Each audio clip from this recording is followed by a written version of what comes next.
a few different topics I want to dive into here with our final guest here on today's edition of Jimmy at the Crossroads. Donald Trump, President of the United States, has an axe to grind, it seems, against Amazon. What's undergirding that, and could breaking up the deal between the post office and Amazon potentially hurt Amazon, if that may be the goal?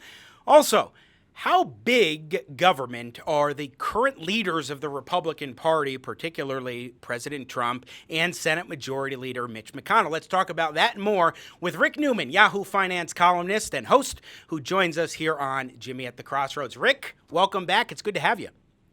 Is this thing on? Yes, it is. How are you? Surviving.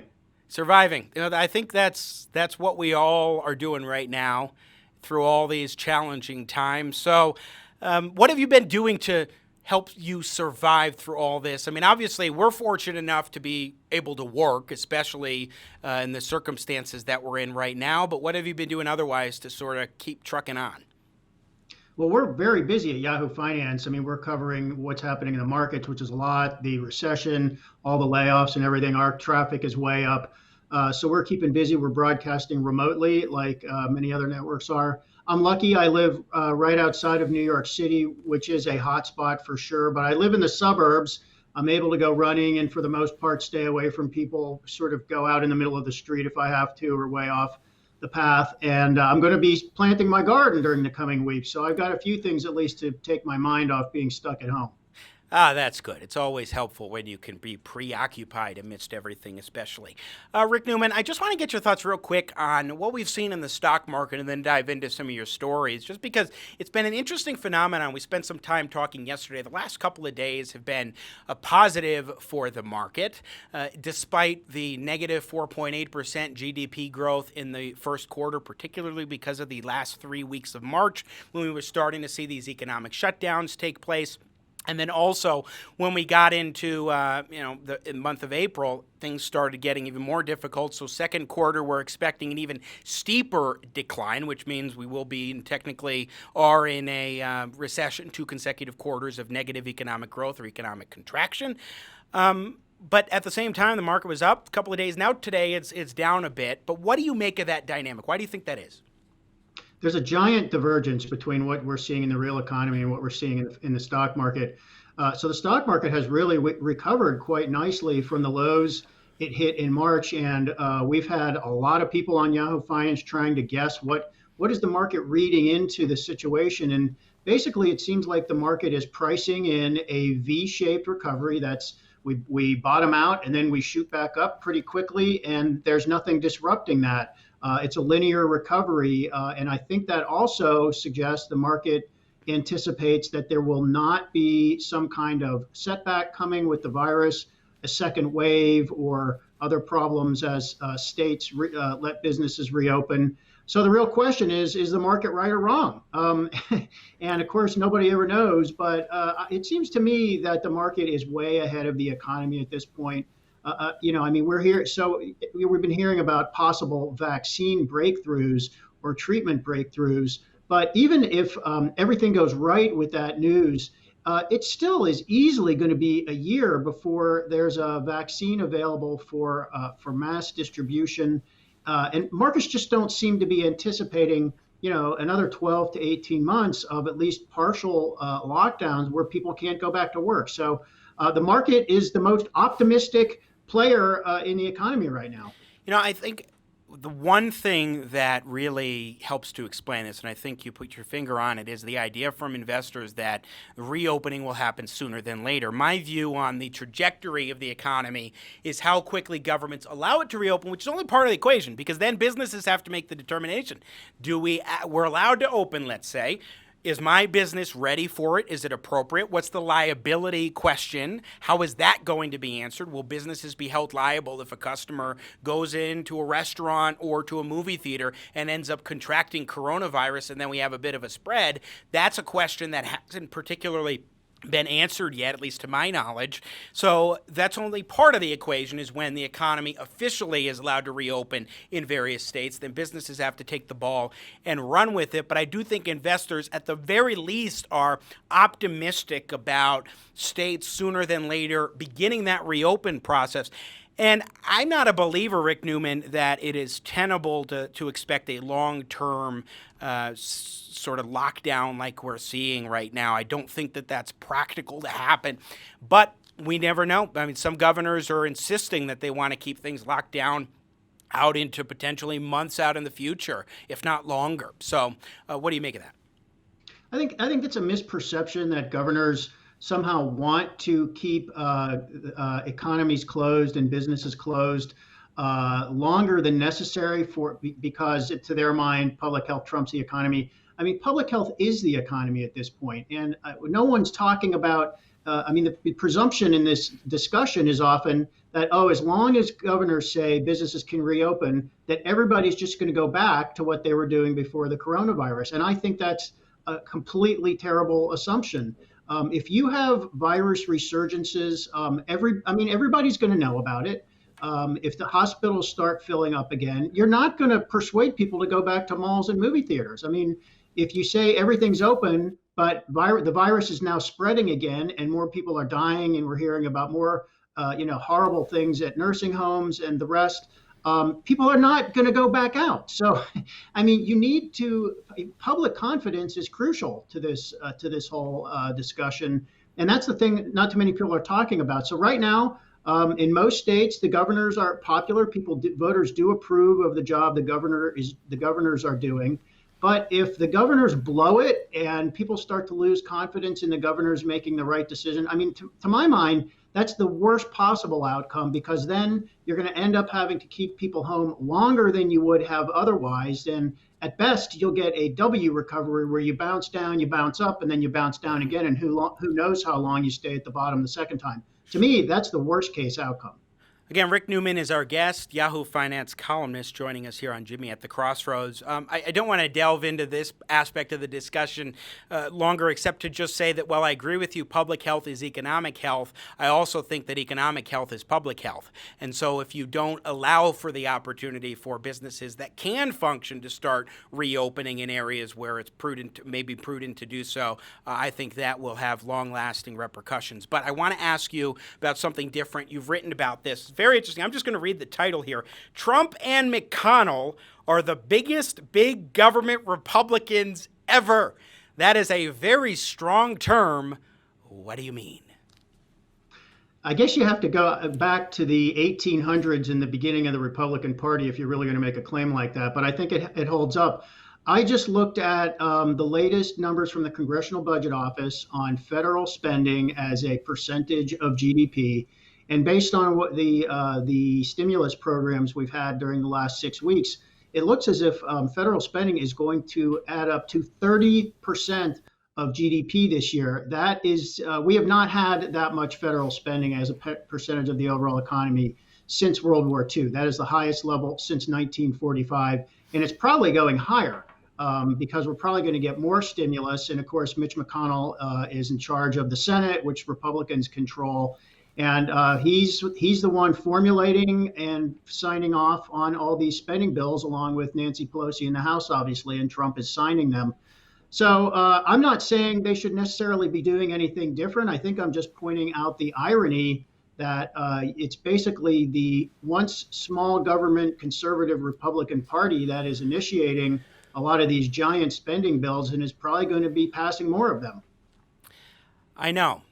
And guess what? I'm not a big fan of a lot of it because I believe, and we talked about this before, I believe that if the government is forcibly shutting down companies in particular, that there is a role for providing some support. But the way in which they've gone about this, massively expanding the Federal Reserve power, spending trillions of dollars in these programs and what have you, some of them may be prudent. I mean, I have some concerns about the Paycheck Protection Program, but I think the idea is fairly sound. I think that some of these points points of assistance, unemployment insurance, expanding that to people who've been out, laid off or furloughed, even not even laid off necessarily because of this crisis. I think it makes sense to provide them support. I'm not a fan of the $1,200 per adult payment that's been going out there, or the $600 expansion of the unemployment benefits, or some of these other provisions that Republicans have put in.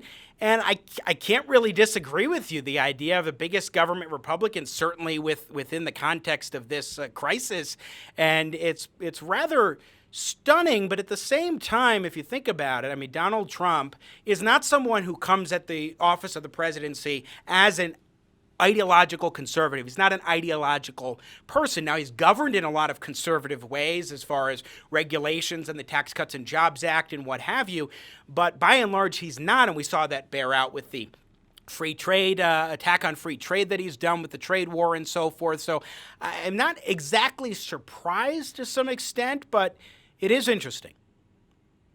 I'm not even sure political ideology applies here. I mean, it's one thing to have a political ideology when you don't have to make decisions that are basically life or death decisions in a crisis. But look what happens in a crisis. I mean, I think it kind of doesn't matter what party you are or what your ideology is. You must respond to what the public wants and needs from you. And I think in this instance, I mean, if you want to have the argument, what should the government do? Even conservatives would argue that at a bare minimum, what the federal government should do is be the activist of last resort and only deal with problems that no other entity can deal with. And I think this coronavirus pandemic and the recession that it has caused, a severe recession, I think this fits the definition of something that no other entity can effectively deal with. I mean, that's why we have a federal defense department instead of 50 state militias. You could argue with President Trump's response to this. I mean, he is, in terms of whose responsibility for testing strategy, procurement of protective equipment and all that kind of stuff. He basically is saying, no, I think we should have 50 state militias. The states should all be fighting it out among themselves. I think that's not the right approach.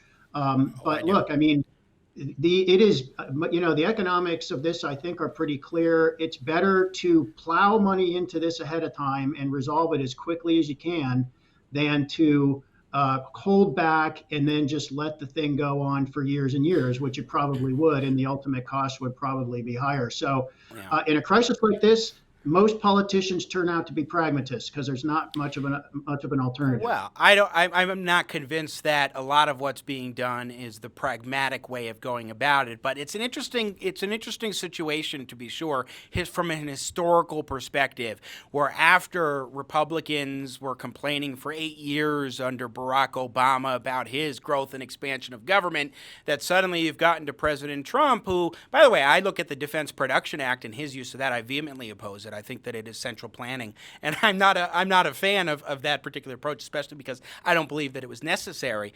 But also, when I look at the Trump administration, just in the past few years, I mean, the trade war certainly is not a limited government, free market approach to governance, and that preceded the crisis that we're in now, and only now. And I'm curious your thoughts on this, actually, Rick Newman. Now we're seeing an uptick in the assertions that, hey, we need to get rid of globalism and we need to start expanding protectionism and making all of these things specifically here in the United States, which is taking what President Trump has been saying for the past 3 years and doing and ramping that up to a whole new level. What do you make of that discussion? I get bored with all of the isms and discussion of the isms, Sure. These general ideas that a global trend is going either this way or that way. I mean, obviously, Trump has reined in globalism and he has impeded free trade with tariffs, not just on Chinese imports, but on imports from a lot of other countries on certain categories of goods. I mean, I'm not, to my mind, this is not the end of globalism. It's not as if trade is going to end. And just as Trump came into office and he abruptly changed the policies of the previous administration on certain things to become more protectionist and less global, the next administration could just as easily change back. I mean, I think, what Trump has done is really based on one man's view of the world. And Trump is going to be gone either next year or 5 years from now.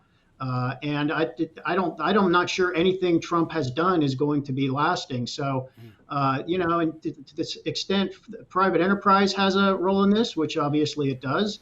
I mean, private enterprise is extraordinarily good at finding the most efficient way to operate given whatever the rules are. So the rules changed under Trump, and private industry is figuring that out as we speak. And if they change again, private industry will figure it out.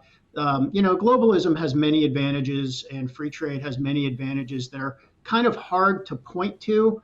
But if you study and research what free trade accomplishes in terms of raising living standards everywhere, including here in the United States, I don't think we're going back to something else. I certainly hope that the free trade regime, so to speak, that we've had for decades now returns, or at the very least continues where it's been and doesn't roll back further. Rick Newman, our guest Yahoo Finance columnist. One more topic of conversation. There's been discussion about whether or not the U.S. Postal Service should be bailed out amidst all of this. President Trump not on board with that idea. Of course, he's also been critical of the post office for its deal with Amazon as far as shipping packages. It does seem to be an extra grind against Amazon and Jeff Bezos for whatever reason. I'm curious your thoughts on, I don't think that it's simply because of his frustration with and displeasure with and distaste for Amazon that he opposes a U.S. Postal Service bailout. I don't support a Postal Service bailout. I don't want to get into that discussion, though, but I more want to get into what your thinking is on why you believe that it is the primary reason he opposes the bailout. And then also what you make of this distaste that the president does have for Amazon and how it's manifested itself in criticism and so forth of the post office. I don't think Trump has mounted one piece of coherent criticism against either Amazon or the Postal Service. And to some extent, it's unknowable because Amazon's contract with the Postal Service is confidential. I mean, it's both organizations are entitled to confidentiality in a private business, private sector business deal. But what we do know about the Postal Service is that package delivery for companies like Amazon and all the other online retailers, this is its most profitable line of business. And there's absolutely no reason to think that Amazon gets a sweetheart deal from the Postal Service. That has to be, the rules are that the Postal Service has to make a deal with Amazon at market rates. And why would the Postal Service be more favorable toward Amazon than anybody else? I mean, there's no reason why they would. Amazon is a huge shipper. So it would make sense by the basic rules of business that Amazon's rates would be set relative to the volume of packages. And anybody who does any kind of business knows that right. Volume discounts are a totally normal thing. I have never seen a single piece of criticism of Amazon's deal with the Postal Service that makes any sense from Trump. Well, here's the thing, too. I mean, the post office, the one thing that I would say has really been the lifeblood for it over the past several years, keeping it alive when it was on its deathbed, so to speak, in a lot of ways, financially speaking, it's always is on its packages. Deathbed, by the way. But true. But the packages really, and the advent of Amazon and other mail services, packages have been really keeping this thing alive because they lose money on first-class mail service, but they have in the past been able to at least make enough to stay around, in some cases doing okay in some years because of the package delivery service, which is what the aspect of the post office arrangements that Trump is criticizing vis-a-vis Amazon. Yeah, the story of the Postal Service is, this is a very complicated topic, and I know you don't want to go down this rabbit hole. Sure. But the Postal Service is not allowed to operate like a normal company. If it were allowed to operate like a normal company, first thing it would do would be to close all of its underperforming locations, which might be half of all post offices. I mean, if this were UPS or FedEx, they would not have a freaking post office in every single zip code, including rural areas where there's hardly any business, because it's not economical. It's a money-losing business strategy, but the Postal Service is not allowed to operate like a normal business. It's not allowed to close underperforming locations. It's not allowed to branch out into other products that might be more profitable and make up for some of the losses. And by the way, the Postal Service is required to deliver to every address in America at the same price. It cannot charge the cost of delivery. It has to charge what the price of a stamp is. I mean, these are just insane rules. For any business would lose money under these rules. So, and the Postal Service has really struggled as mail volumes have declined because of email and the digital revolution. So you're right.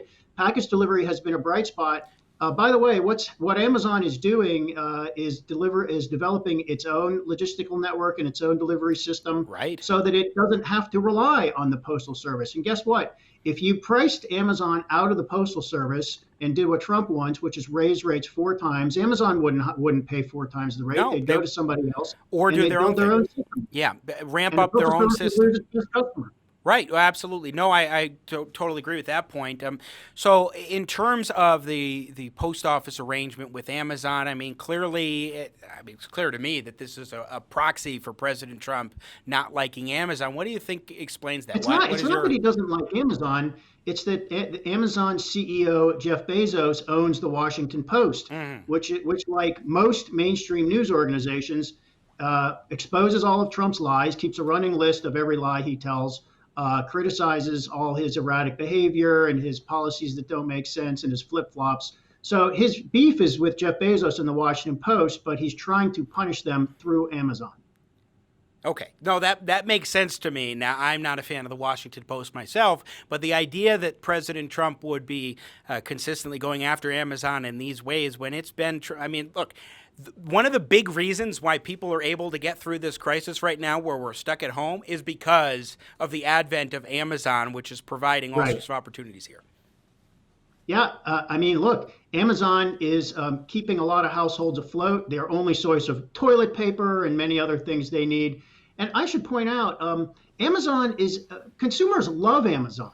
They are consistently one of the top 10 and sometimes one of the top 5 most liked or most admired brands in the reliable and credible surveys that measure that sort of thing. Most consumers do not have a beef with Amazon at all. They love the fact that they can get 2-day delivery and access to all the stuff on the site. They're having issues with working conditions for Amazon workers. So they do get some flack from workers' advocacy groups. They're not unionized. There are complaints about tough working conditions and possible coronavirus infections with a lot of those workers on the job. But this is a remarkably innovative company. It's a great American success story. It's a kind of, this is the kind of company we want to have in America. And by the way, in the middle of this horrible recession, Amazon is hiring thousands of people. It's true. No, I agree. And I think that the behemoth that Amazon has become is a result of the fact that consumers have said, this is something we like. It is the market at work bringing about a company like Amazon, which has done tremendous good. Now we could have another discussion another day about the balance, some of the concern over the tech products and some of the privacy issues, Ring and Alexa and so on and so forth. But that would be something we'd have to keep for another time. Rick Newman, always great to check in with you. People are buying those products, man. That's true. People are filling their houses with those products. Absolutely. And you know what? More power to them. I totally think that if people want to go out and buy a product, they should be able to do it and make their own determinations. But we got to let you go there. Rick Newman, Yahoo Finance columnist and show host. Thanks so much for joining us. Always great to check in with you, my friend. Be well. Thanks, Jimmy. See you. Thank you. Again, Rick Newman from Yahoo Finance joining us here on Jimmy at the Crossroads. You just watched a clip from Jimmy at the Crossroads. Don't miss more engaging, intelligent talk. Subscribe to the Jimmy at the Crossroads YouTube channel today. You want to catch our live show. And I love your support. I got Jimmy at the Crossroads, making sense out of no sense.